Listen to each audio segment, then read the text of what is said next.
So yeah, you've got these nice broad wings, and then of course you got the cover wings on the back. Good morning, duckies!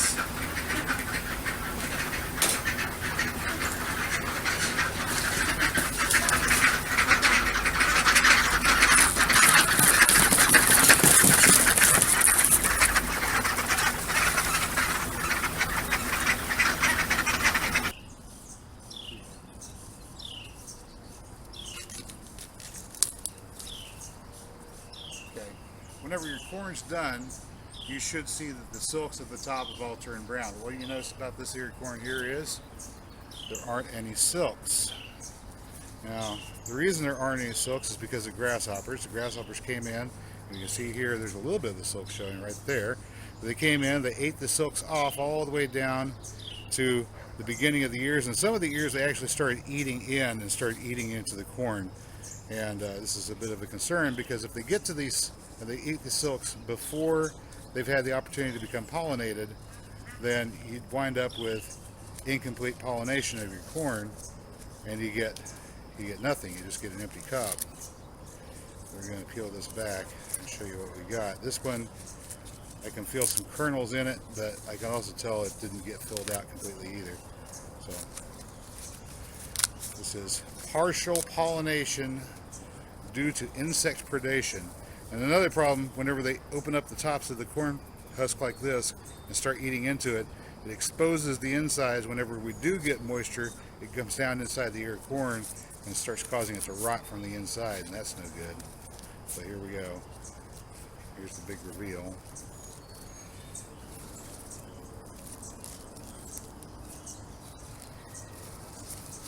So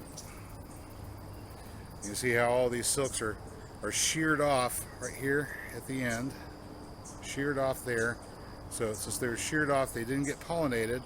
Since they didn't get pollinated, all of this corn cob here, all of this here, none of this got pollinated. And so since it didn't get pollinated, it didn't get any corn. We got a couple kernels here from where we first got some pollen on it. That's it. But we've got, you know, plenty of other ears like this one here. This one, which, oh my goodness. Just go ahead and show you. Silks, still green. They never got pollinated at all. None of this corn, I think, made it.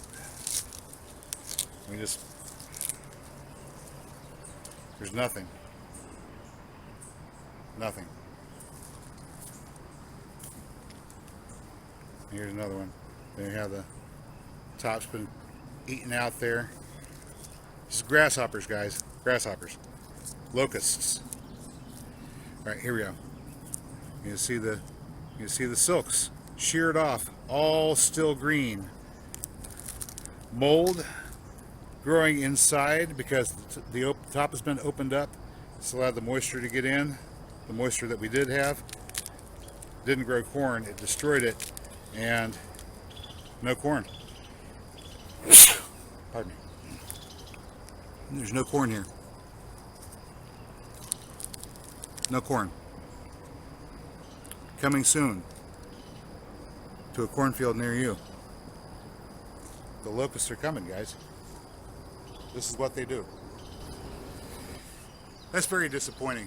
So, if I'm going to get any corn this year, I'm going to have to hustle and get some more corn in the ground. Hopefully we have enough time before fall gets here. Let's get to it. I guess the good news is I've got enough corn left over from last year that I can plant another block, and got a new hoe here to try to use to cut furrows with. We'll go ahead and knock that out. The real trick, I think, is going to be keeping that seed bed hydrated during this period of drought. I'm probably going to have to water maybe 3 times a day just to keep it soaked to the point where everything will germinate and grow right. But it's doable. Yeah, camera wasn't on for that for some reason.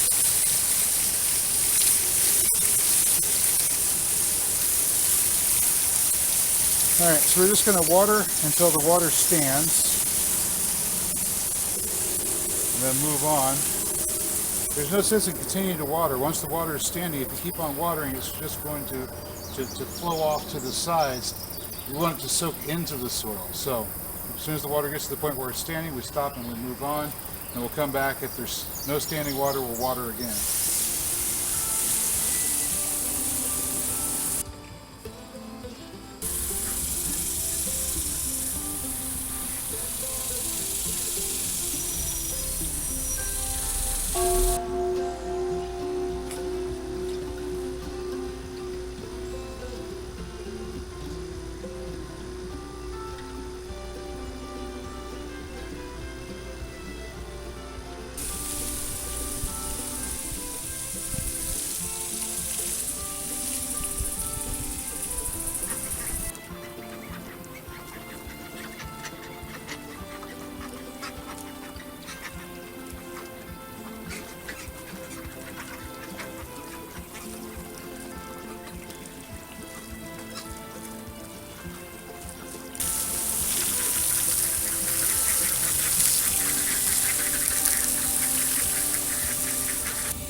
All right, so there we go. 5 days from the time we put the seed corn into the ground, 5 days of watering, and now we've got fresh shoots coming up. I know from our experience earlier planting this corn, it only takes between 95 to 100 days for it to be completely done. And so we should have enough time from now until our first frost for this second crop of corn to get finished.